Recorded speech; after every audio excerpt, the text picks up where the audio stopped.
ಮೃತ ಯುವತಿಯ ಕುಟುಂಬದ ಬೆನ್ನಿಗೆ ನಿಂತ ಕೂಲಿ ಸಮಾಜ. ಬಸವಕಲ್ಯಾಣ ತಾಲೂಕಿನ ಗ್ರಾಮವೊಂದರಲ್ಲಿ ಯುವತಿಯ ಮೇಲೆ ಅತ್ಯಾಚಾರ ಎಸಗಿ ಬಳಿಕ ಕೊಲೆ ಮಾಡಿ ಮೃತದೇಹವನ್ನು ಮುಳ್ಳಿನ ಪೊದೆಯಲ್ಲಿ ಬೀಸಾಕಿದ ಪ್ರಕರಣ ಆರೋಪಿಯನ್ನು ಕೂಡಲೇ ಬಂಧಿಸಿ ಗಲ್ಲು ಶಿಕ್ಷೆ ವಿಧಿಸಬೇಕೆಂದು ಕೂಲಿ ಕಬ್ಬಿಗ ಸಮಾಜದ ಮುಖಂಡ ಲಚ್ಚಪ್ಪ ಜಮಾದಾರ ಆಗ್ರಹಿಸಿದ್ದಾರೆ. ಈ ಕುರಿತು ಕಲಬುರಗಿ ನಗರದಲ್ಲಿ ಮಾತನಾಡಿದ ಅವರು, ಪ್ರಕರಣಕ್ಕೆ ಸಂಬಂಧಿಸಿದಂತೆ ಪೊಲೀಸರು ಆರೋಪಿಗಳನ್ನು ಬಂಧಿಸದೆ ಕಾಲಹರಣ ಮಾಡಿ ಸರ್ಕಾರ ಕೂಡಲೇ ಪ್ರಕರಣ ಗಂಭೀರವಾಗಿ ಪರಿಗಣಿಸಿ ಆರೋಪಿಗಳನ್ನು ಬಂಧಿಸಬೇಕೆಂದು ಮತ್ತು ಯುವತಿಯ ಕುಟುಂಬಕ್ಕೆ ಸರ್ಕಾರದಿಂದ ಬರೋಬ್ಬರಿ 50 ಲಕ್ಷ ಪರಿಹಾರ ನೀಡಬೇಕೆಂದು ಲಚ್ಚಪ್ಪ ಜಮಾದಾರ ಆಗ್ರಹಿಸಿದ್ದಾರೆ. ಇವತ್ತು ಒಂದು ವಿಷಾದನೀಯ ಸಂಗತಿಯನ್ನ ತಮ್ಮ ಮುಂದೆ ನಾವು ತೆಗೆದುಕೊಂಡು ಬಂದಿದ್ದೇವೆ. ಬೀದರ್ ಜಿಲ್ಲೆಯ ಬಸವಕಲ್ಯಾಣ ತಾಲೂಕಿನ ಗುರುತೀರ್ಥ ಗ್ರಾಮದಲ್ಲಿ ನಡೆದಿರುವಂತಹ ಒಂದು ದುರ್ಘಟನೆ ಇವತ್ತು ಬಹಳ ಒಂದು ವಿಪರ್ಯಾಸವಾಗಿರುವಂತಹ ಈ ಘಟನೆ. ಆ ಗ್ರಾಮದಲ್ಲಿರುವಂತಹ ಒಂದು ಬಡ ಕುಟುಂಬದ ಯುವತಿ, ಸುಮಾರು 19 ವರ್ಷದ ವಿದ್ಯಾವಂತ ಯುವತಿ ಇವತ್ತು ಆ ಒಂದು ಗ್ರಾಮದಲ್ಲಿ 29ನೇ ತಾರೀಕು ಬೆಳಗಿನ ಜಾವ ಆ ಹುಡುಗಿಯನ್ನ ಅಪಹರಣ ಮಾಡಿಕೊಂಡು ಹೋಗಿ ಆ ಹುಡುಗಿಯನ್ನ ಬಲಾತ್ಕಾರ ಮಾಡಿ ಕೊಲೆ ಮಾಡಿರುವಂತ ಒಂದು ದುರ್ಘಟನೆ.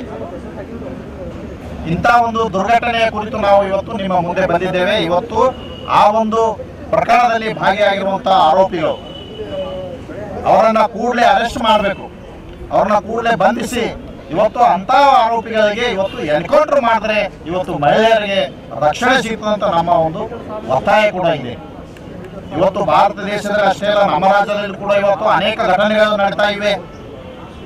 ಇವತ್ತು ಒಬ್ಬ ಯುವತಿಯನ್ನ ಅಪಹರಣ ಮಾಡಿಕೊಂಡು, ಗ್ರಾಮದಿಂದ ಅಪಹರಣ ಮಾಡಿಕೊಂಡು ಆ ಹುಡುಗಿಯ ಬಲಾತ್ಕಾರ ಮಾಡಿ ಕೊಲೆ ಮಾಡ್ತಾರೆ. 3 ದಿನಗಳವರೆಗೆ ಆ ಹುಡುಗಿ ಎಲ್ಲಿದ್ದಾಳೆ, ಏನಾಗಿದೆ, ಆ ಶವ ಕೂಡ ಸಿಗಲ್ಲ. 3 ದಿನ ಆದ ನಂತರ ಕೊಳೆತ ಸ್ಥಿತಿಯಲ್ಲಿ ಆ ಹುಡುಗಿಯ ಒಂದು ಶವ ಇವತ್ತು ಆ ಗ್ರಾಮದ ಒಂದು ಪೊದೆಯಲ್ಲಿ, ಹುಲ್ಲಿನ ಪೊದೆಯಲ್ಲಿ ಸಿಗ್ತದೆ. ಇವತ್ತು ಅದಾದ ನಂತರ ಇವತ್ತು ಕಾನೂನು ಇದೆ, ಸರ್ಕಾರ ನಮ್ಮ ಸಾಕಷ್ಟು ಜನ ಹೋರಾಟಗಳನ್ನ ಮಾಡಿದ್ದಾರೆ, ಒತ್ತಾಯ ಕೂಡ ಮಾಡಿದ್ದಾರೆ. ಇವತ್ತು ಅಲ್ಲಿ ಶೀಘ್ರವಾಗಿ ಆರೋಪಿಗಳನ್ನ ಬಂಧಿಸಬೇಕಂತ ನಾವು ಈ ಸಂದರ್ಭದಲ್ಲಿ ಒತ್ತಾಯ ಮಾಡ್ತಾ ಇದ್ದೇವೆ. ಇವತ್ತು ರಾಜ್ಯ ಸರ್ಕಾರ ಇಂಥ ಒಂದು ಆರೋಪಿಗಳಿಗೆ ಕಠಿಣ ಶಿಕ್ಷೆ ಕೊಡಿಸುವಲ್ಲಿ ಇವತ್ತು ಸಾಧ್ಯವಾದರೆ ಇಂಥವ್ರಿಗೆ ಎನ್ಕೌಂಟರ್ ಕೂಡ ಮಾಡಬೇಕಂತ ನಾವು ಒತ್ತಾಯ ಮಾಡ್ತಾ ಇದ್ದೇವೆ. ಇವತ್ತು ಈ ದೇಶದಲ್ಲಿ ಇವತ್ತು ಕೇಂದ್ರ ಸರ್ಕಾರ ಕೂಡ ಒಂದು ಕಟ್ಟುನಿಟ್ಟಿನ ಕಾನೂನು ಈ ಕೂಡಲೇ ಜಾರಿಗೆ ತರಬೇಕಂತ ನಾವು ಕೂಡ ಈ ಸಂದರ್ಭದಲ್ಲಿ ನಮ್ಮ ಒಂದು ಸಮಿತಿ ವತಿಯಿಂದ ಒತ್ತಾಯವನ್ನು ಮಾಡ್ತಾ ಇದ್ದೇವೆ. ಎಲ್ಲಿ ಇಂಥ ಒಂದು ಅಪಹರಣ ಪ್ರಕರಣ ಇವತ್ತು ಆರೋಪಿ ಏನು ಸಾಬೀತಾದ್ರೆ, ಇವತ್ತು ಬಲಾತ್ಕಾರ ಮಾಡಿ ಕೊಲೆ ಮಾಡಿರುವಂತಹ ಆರೋಪ ಸಾಬೀತಾದ್ರೆ ಅಂತ ಆರೋಪಿಗಳಿಗೆ ಇವತ್ತು ಬಹಿರಂಗವಾಗಿ ಎನ್ಕೌಂಟರ್ ಮಾಡುವಂತ ಒಂದು ಕಾನೂನು ಇವತ್ತು ನಮ್ಮ ದೇಶದಲ್ಲಿ ಜಾರಿ ತರಬೇಕಂತ ನಮ್ಮ ಒಂದು ಒತ್ತಾಯವಿದೆ ಬಂಧುಗಳೇ. ಅಂದ್ರೆ ನಮ್ಮ ಹೆಣ್ಣು ಮಕ್ಕಳಿಗೆ ರಕ್ಷಣೆ ಸಿಗ್ತದೆ. ಇವತ್ತು ಸರ್ಕಾರ ಇವತ್ತು ರಕ್ಷಣೆ ನಮ್ಮ ಹೆಣ್ಮಕ್ಳಿಗೆ ಕೊಡಬೇಕು. ಕಾನೂನಿನಲ್ಲಿ ಒಂದು ಕಟ್ಟುನಿಟ್ಟಿನ ಕ್ರಮ ಆಗ್ಬೇಕಂದ್ರೆ ಇವತ್ತು ಇಂಥ ಒಂದು ಕಾನೂನು ಜಾರಿಗೆ ತರಬೇಕು. ಇವತ್ತು ಏನು ಈ ಅನ್ಯಾಯಕ್ಕೊಳಗಾಗಿರುವಂತ ಕುಟುಂಬ ಇವತ್ತು ಭಾಗ್ಯಶ್ರೀ, ಆ ಕುಟುಂಬಕ್ಕೆ ಒಂದು ಬಡ ಕುಟುಂಬದಲ್ಲಿ ಬರುವಂತ ಕೋಲಿ ಸಮಾಜದ ಕಟ್ಟುಕಡೆಯ ಬಡ ಕುಟುಂಬದ ಒಂದು ಆ ಯುವತಿ ಇಂಥ ಒಂದು ದುರ್ಘಟನೆ ಆಗಿದೆ. ಇವತ್ತು ಆ ಕುಟುಂಬಕ್ಕೆ ರಕ್ಷಣೆ ಕೊಡೋ ಕೆಲಸ ಸರ್ಕಾರ ಮಾಡಬೇಕು. ಮತ್ತೆ ಆ ಕುಟುಂಬದಲ್ಲಿ ಒಬ್ಬರಿಗೆ ನೌಕರಿ ಕೊಡಿಸ್ಬೇಕು. ಮತ್ತೆ ಸರ್ಕಾರ ಕಮ್ಮಿ ಅಂದ್ರೂ ಕೂಡ 50 ಲಕ್ಷ ಆ ಕುಟುಂಬಕ್ಕೆ ಪರಿಹಾರ ಕೊಡಬೇಕು.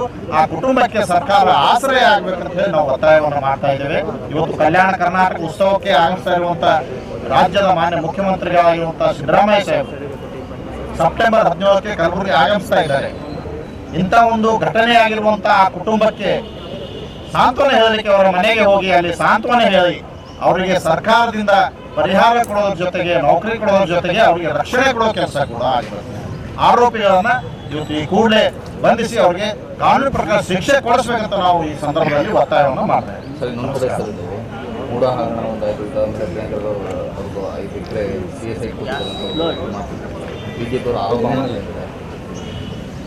ಅದ್ರ ಬಗ್ಗೆ ನೋಡೋಣ. ಯಾಕಂದ್ರೆ ಇವತ್ತು ನಾವು ಈ ಒಂದು ಪ್ರಕರಣದಲ್ಲಿ ಇದ್ದೀವಿ, ಇಂಥ ಒಂದು ಪ್ರಕರಣ ಆಗಿದೆ, ಇದರಲ್ಲೇ ನಾವು ಬಿಜಿ ಆಗಿದ್ದೀವಿ.